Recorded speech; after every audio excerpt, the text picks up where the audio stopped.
आज हम लोग डिस्कस करने वाले हैं मेजरिंग टेम्परेचर के बारे में। ये मेजरिंग टेम्परेचर जो है ना, डिफाइन करके आपके बुक में नहीं दिया गया है टॉपिक वाइज कि टॉपिक मेजरिंग टेम्परेचर है और उसके अंदर में कुछ पॉइंट लिखे हुए हैं। ऐसा आपके एनसीईआरटी बुक में नहीं है, लेकिन हाँ टेम्परेचर के बारे में बात किया गया है। तो हमने सोचा कि क्यों ना इसको नोट्स के रूप में एक तरीके से अच्छी तरीके से बना दिया जाए ताकि आप इसको समझ पाएँ। देखिए, सबसे पहला बात यहाँ पे मेजरिंग टेम्परेचर में ये लिखा हुआ है। अच्छा हाँ, और एक चीज़ और, मेजरिंग टेम्परेचर से सवाल भी आपसे पूछा जाएगा, ठीक है। डिग्री सेल्सियस को केल्विन में कन्वर्ट करने के लिए और केल्विन को डिग्री सेल्सियस में कन्वर्ट करने के लिए ऐसा सवाल पूछा जाता है। तो वो सवाल कैसे बनेगा उसको भी आप यहाँ पे समझ लीजिए। सबसे पहला पॉइंट लिखा हुआ है कि the SI unit of measuring temperature is kelvin, यानी कि जो आप टेम्परेचर नापते हैं उसका एसआई यूनिट जो है वो केल्विन है। तो फिर हम लोग जो डिग्री सेल्सियस में नापते हैं फिर वो क्या है? नहीं, वो एसआई यूनिट उसका नहीं है। बात समझ में आ रही है? जैसे फॉर एग्जाम्पल वेट नापने का जो एसआई यूनिट है वो क्या है? केजी, लेकिन हम लोग उसको ग्राम में भी नापते हैं, मिलीग्राम में भी नापते हैं। उसी प्रकार से टेम्परेचर का जो एसआई यूनिट है वो है केल्विन, लेकिन हाँ हम लोग अधिकतर इस्तेमाल करते हैं डिग्री सेल्सियस, ठीक है ना, लेकिन एसआई यूनिट उसका जो है केल्विन है। आगे, kelvin was invented by Lord William Thomson Kelvin, मतलब कि टेम्परेचर को नापने का जो एसआई यूनिट है वो है केल्विन। वो क्यों केल्विन पड़ा? क्योंकि एक बहुत बड़े साइंटिस्ट थे, उनका नाम था लॉर्ड विलियम थॉमसन केल्विन। सोचो, एकदम चार वर्ड इसमें लगा हुआ है, मतलब चार आदमी का नाम लेके अकेला घूम रहे हैं, है ना। तो ये आदमी, इनका बेसिकली नाम जो है लास्ट में वो केल्विन लगा हुआ है, और इसीलिए इन्होंने जो इनका नाम भी केल्विन रख दिया। और आपको जैसा कि मालूम है कि पहले के जो साइंटिस्ट लोग हुआ करते थे वो लोग कुछ भी इन्वेंट करते थे ना, तो उस इन्वेंशन को अपने नाम के ऊपर ही रख देते थे। उसी प्रकार से इस इंसान ने टेम्परेचर को नापने का तरीका बताया, ऐसा यूनिट बताया, तो केल्विन वो नाम रखा गया, ठीक है।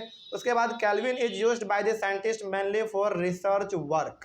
देखिए, केल्विन का ज़्यादातर इस्तेमाल हम लोग अपने प्रैक्टिकल लाइफ में नहीं करते हैं। प्रैक्टिकल लाइफ में हम लोग ज़्यादा किसका इस्तेमाल करते हैं? डिग्री सेल्सियस का। जिससे हमको बुखार होगा तो डॉक्टर के पास जाएंगे तो वो केल्विन में नहीं बताता है, वो डिग्री सेल्सियस में ही बताता है। तो केल्विन का ज़्यादातर इस्तेमाल जो है ना वो लोग साइंटिस्ट लोग करते हैं, और वो भी रिसर्च करने के लिए। उनका काम ही होता है रिसर्च करना, कभी खोजबीन करते रहना, तो वो लोग केल्विन में टेम्परेचर को मेजर करते हैं। लेकिन हम लोग बेसिकली जो है डिग्री सेल्सियस में इस्तेमाल कर लेते हैं। But the common unit of measuring temperature is degree Celsius. वही बात है जो हमने आपको कहा, लेकिन जो कॉमन मेथड है टेम्परेचर को मेजर करने का वो है हमारा डिग्री सेल्सियस।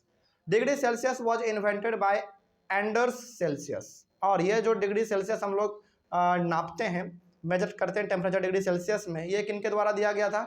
एंडर्स सेल्सियस के द्वारा दिया गया था। तो वही बात है, जिस साइंटिस्ट ने जो खोज दिया उसी के नाम उन्होंने अपने इन्वेंशन का नाम रख दिया। तो केल्विन का खोज किसने किया? Lord William Thomson Kelvin. और डिग्री सेल्सियस का किसने किया? एंडर्स सेल्सियस, ठीक है। आगे, a temperature of degree Celsius, a temperature of 0 degree Celsius on Celsius scale is equal to 273 Kelvin on the Kelvin scale।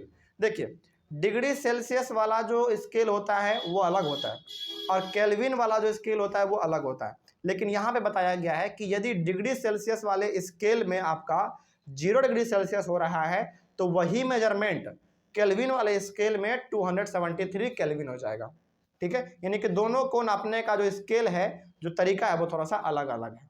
कोई डाउट इसमें? तो वही बात यहाँ पे लिखा हुआ है कि 0 degree Celsius is equal to 273 kelvin, ठीक है। और इसका उल्टा भी हो सकता है हमारा, जैसे केल्विन स्केल पे यदि 273 केल्विन है तो यही चीज़ डिग्री सेल्सियस वाले स्केल पे 0 डिग्री सेल्सियस हो जाएगा, ठीक है। उसके बाद अब यहाँ पे कन्वर्ट करने का तरीका बताया गया है। देखिए, to convert a temperature on the Celsius scale to the kelvin scale we have to add 273 to the given temperature। यहीं से आपका जो है ना न्यूमेरिकल्स इसमें बनता है। कैसे पूछेगा न्यूमेरिकल्स? देखिए, सबसे पहला यहाँ पे बताया गया है to convert a temperature on the degree Celsius, to convert a temperature on the Celsius scale to the kelvin scale we have to add 273 to the given temperature. मतलब कि कोई टेम्परेचर डिग्री सेल्सियस में दिया हुआ है, उसको आपको kelvin में कन्वर्ट करना है, तो डिग्री सेल्सियस जितना दिया हुआ है उसको मात्र आप 273 उसमें ऐड कर दीजिए, बस वो हमारा आ जाएगा किसमें? केल्विन में आ जाएगा। फॉर एग्जांपल मान लीजिए अभी टेम्परेचर सपोज कीजिए कि 40 डिग्री सेल्सियस है, इस 40 डिग्री सेल्सियस को हम केल्विन में कन्वर्ट करना चाहते हैं, तो कितना हो जाएगा? 273 में 40 को ऐड कर दो, जो रिजल्ट आएगा वो आपका केल्विन में आएगा, ठीक है, यानी कि डिग्री सेल्सियस को यदि केल्विन में कन्वर्ट करना है तो फिर आप उसमें 273 ऐड कर दो। और जैसे इसका उल्टा होता है हमारा, यदि आपको to convert a temperature on the kelvin scale to the Celsius scale we have to subtract 273 from the given temperature.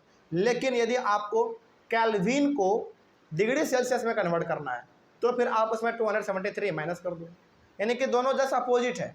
Degree Celsius को यदि केल्विन में कन्वर्ट करना है तो 273 ऐड करो, लेकिन केल्विन को यदि डिग्री सेल्सियस में करना है तो फिर 273 माइनस कर दो, ठीक है। और यहीं से आपका न्यूमेरिकल्स भी बनेगा, बस 273 ऐड करना है या फिर माइनस करना है।